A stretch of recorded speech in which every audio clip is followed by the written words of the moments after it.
हिंदी की अनुपम कहानियों के चैनल में आपका स्वागत है। आज सुनिए प्रतिष्ठित हिंदी लेखिका उषा कश्यप जी की लिखी हुई कहानी सार्थक होने का एहसास। तो शुरू करते हैं कहानी। आज 16 दिसंबर की सर्द रात है। आज से ठीक 1 वर्ष पहले अपने छोटे से बच्चे को जीवन का संघर्ष करते देखा था।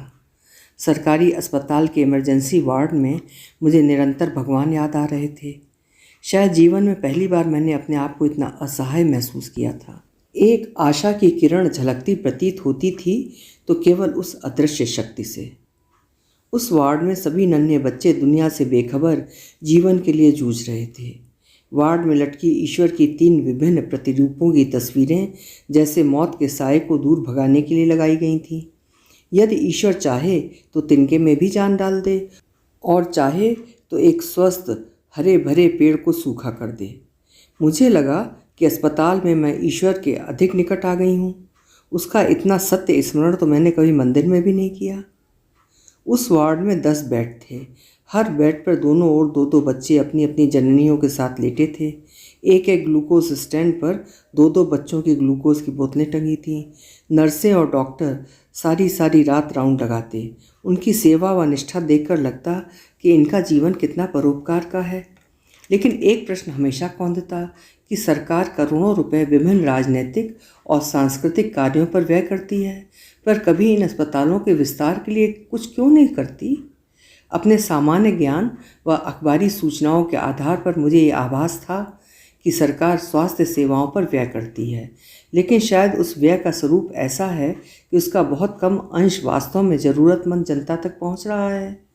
अपने बच्चे की सुधरती हालत को देखकर मैंने भी एक ग्लूकोज स्टैंड दान देने का निश्चय किया, लेकिन मेरा वो दान अस्पताल के लिए कोई महत्व नहीं रखता था, क्योंकि उनके स्टोर में ऐसे स्टैंड्स की कोई कमी नहीं थी। हो सकता है कि अन्य वस्तुओं की कमी ना हो, क्योंकि किसी वीआईपी के बच्चे के आने पर सब सुविधाएं तुरंत उपलब्ध हो जाती थीं। उस इमरजेंसी वार्ड में गुजारे गए दिन मेरे स्मृति पटल पर अंकित हो गए हैं। घर से आने वाले बच्चे के माँ बाप से संक्षिप्त सी बातचीत होती और सब अपने दिल के टुकड़ों की देख रेख में लग जाते। मेरे साथ वाले बेड पर एक और मेनिंजाइटिस से पीड़ित बच्ची लगभग बेहोशी की अवस्था में ही कुछ दिन पड़ी रही। उसी बेड पर दूसरी ओर एक बच्चा जाने कैसे बुखार से प्रभावित था कि बस आंखें बंद ही रहती। माँ बाप दोनों ओर स्टूल पर बैठे उसके ऊपर झुके रहते। बेचारे अनपढ़ गरीब बार बार डॉक्टर के पास जाना चाहते। कभी पता ही न चलता कि इतनी लंबी रात बैठे बैठे कैसे कट जाती। भूख प्यास नींद सभी जैसे ईश्वर से एक ही पुकार करते कि मासूम श्वासें पुलकित हो उठें। कुछ ही दिनों में कितने ही अनजान चेहरे अपने दुख के साथी प्रतीत होने लगे। 20 दिसंबर की रात को लगभग 10 बजे कहीं दूर से दिखने में बिल्कुल स्वस्थ एक सुंदर हंसमुख बच्चे को लेकर उसके माँ बाप आए। आते ही उसे ऑक्सीजन और ग्लूकोज लगवा दिया गया। वो बच्चा अपने ऑक्सीजन मास्क को निकाल कर बार बार फेंकता और पानी मांगता। उसकी सुशिक्षिता माँ ने सारी रात उसके ग्लूकोज और ऑक्सीजन का ध्यान रखा। सुबह 5 बजे के करीब वो कालग्रसित हो गया।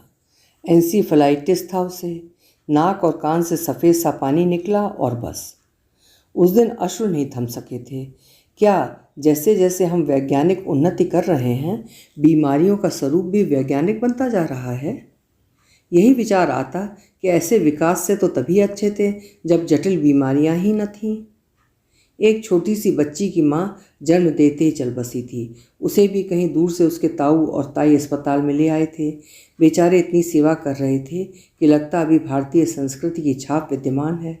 आर्थिक तनावों और दबावों से परिवारों की निकटता कम तो हुई है, लेकिन एक प्यार का सूत्र अभी भी उन्हें पिरोए हुए है। जितने भी चेहरे दिखे उनमें से एक चेहरा आज भी आंखों में बसा हुआ है।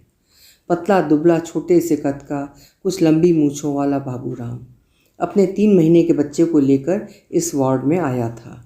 उसकी पत्नी सांवली मझोले कद और सामान्य सेहत की थी। जितने दिन वो रही उसके बदन पर वही एक धोती रही।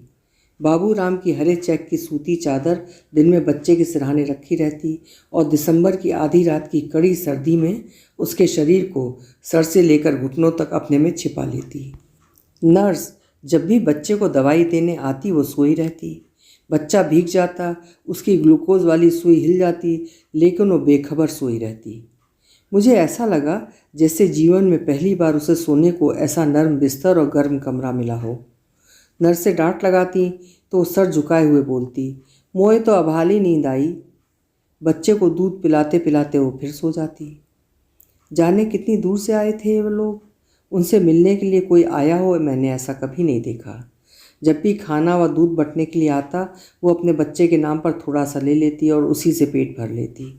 मैं सोचती, यदि यही लड़की किसी धनी परिवार से संबंधित होती तो कितनी कल्चर्ड और चार्मिंग लगती।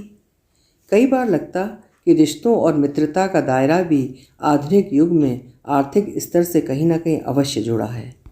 जितने दिन तक मैं उस वार्ड में रही, बरबस मेरा ध्यान उसकी ओर आकर्षित हो जाता। उसके बच्चे के पास गर्म कपड़ों का अभाव देखकर मेरा मन पसीज जाता। चाहती कि उसे कुछ स्वेटर ही दे दूं, लेकिन जाने कैसा अंधविश्वास मन में घर जाता कि एक बीमार बच्चे को अपने नवजात शिशु की उतरन दूं। मुझे लगता कि शिक्षा व्यवस्था में अवश्य कहीं कोई त्रुटि है, जो उच्च शिक्षित होने पर भी मेरे अंधविश्वास दूर नहीं हो पाए। शायद मेरी पुण्य भावना भी स्वार्थ सिक्त थी। बाजार में मेरी सौदा करने की शक्ति चाहे कम हो, लेकिन ईश्वर के स्मरण से उसके साथ सौदा करने की मेरी सामर्थ्य बहुत बढ़ जाती। मैं 1 रुपये के पुण्य के बदले अपने हजारों लाखों रुपए के कष्ट प्रभु से माफ़ कराना चाहती। मेरे पास प्रायः खाने की अधिकता रहती। मैं कुछ अंश बाबूराम को अवश्य देती। सहायता करने की बात सोचना ही मुझे अपने सार्थक होने का एहसास दिलाता। फिर यही विचार मन में आता कि ऐसे तो कितने ही लोग हैं, मैं किसकी समस्या दूर कर सकती हूँ। मेरी शक्ति ही कितनी है। आधा किलो चीनी या 1 बिस्कुट का पैकेट या 4 चपाती देकर मैं इतनी प्रसन्नमुख हो जाती हूँ मानो मैंने कोई महायज्ञ संपन्न किया हो। चौकीदार रात होते ही हर बच्चे के साथ केवल एक व्यक्ति को ठहरने देता। तब बाबूराम की वही हरी चादर बरामदे में आती, ठिठुरन में उसका रक्षा कवच बन जाती। कोई उसे अपने कंबल में न बिठाता। चौकीदार की आंख से लुप्त होते ही वो अपने बच्चे के निकट आकर बैठ जाता। डेली वेजेस पे काम करने वाला वो टीबी का मरीज अपने सब कष्टों को भुलाकर अपने बच्चे के लिए दिन रात भाग दौड़ करता। ईश्वर की अनुकंपा, लोगों की दुआ व डॉक्टर और नर्सों के अथक परिश्रम के प्रताप से हम सकुशल घर लौट आए थे, लेकिन अभी तक प्रतिदिन दिखते हजारों चेहरों में कहीं वो बाबूराम का चेहरा नजर नहीं आया। जिस दिन हम आए थे वो अपने बच्चे के लिए ब्लड की व्यवस्था में लगा हुआ था, क्योंकि वो स्वयं ब्लड देने की स्थिति में नहीं था। ऐसे कितने ही लोग होते हैं जिन्हें जीवन में दोबारा कहीं मिलने का मन करता है, लेकिन इस विशाल दुनिया में हम सब अपने अपने प्रवाह में बहे चले जाते हैं। केवल यादें ही रह जाती हैं। जीवन आगे बढ़ता जाता है। धीरे धीरे यादों की लकीरें भी अस्पष्ट सी हो जाती हैं और कुछ नया घट जाता है। अब भी पिंजरे में बंद तोतों को खरीदकर जब मैं उन्हें उड़ाती हूँ तो ये सोचकर बहुत प्रसन्न हो जाती हूँ कि किसी पक्षी को मैं उसके पंख प्रदान कर रही हूँ। जानती हूँ कि क्षणिक है ये खुशी, लेकिन फिर भी अच्छा लगता है कि ये मेरी तो है। अभी आप सुन रहे थे डॉक्टर उषा कश्यप जी की लिखी हुई कहानी सार्थक होने का एहसास। उम्मीद करती हूँ कहानी आपको अच्छी लगी होगी। कल मिलेंगे फिर किसी अनुपम कहानी के साथ। आपका समय सुंदर हो।